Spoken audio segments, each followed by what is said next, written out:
না না না বলেছি আমি শিল্পী সমিতিতে যাব না, কিন্তু এফডিসিতে যাব না মানে এফডিসিতে যাব সেটা আমি সমিতি কেন্দ্রিক যাব না। এফডিসিতে আসবো আমি কাজের, এটা তো আমার কাজের জায়গা, আমি আগে এসেছি না, কাজ করতে এসেছি না, তো আমি আমার কাজের জায়গায় কাজ নিয়েই ফিরতে চাই। এখানে আমি আর নির্বাচন নিয়ে ওই অলস সময় পার করতে চাই না। অনেক হয়েছে, দেখেছি মানুষগুলি মুখে একটা ভিতরে আর একটা, তো ওই জায়গাটা আমার জন্য না। থাক, ওরা ওখানে যারা ইলেকশনে উইন করেছে তারা সুন্দরভাবে সমিতি মেনটেন করুক।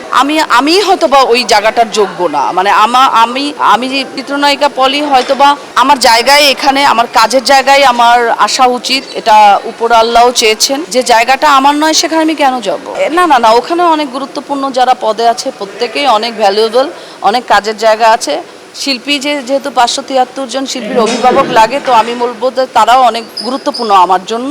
এটা ঠিক না যে যাদের হাতে ছবি কম তারা শিল্পী সমিতিতে ইলেকশন করে, কারণ ওটাও তো একটা বড় মিডিয়া কিংবা বড় সমিতি, ওটা হ্যান্ডেল করতে গেলে কিংবা ওইটা টেক কেয়ার করতে গেলে অবশ্যই কমিটি লাগবে।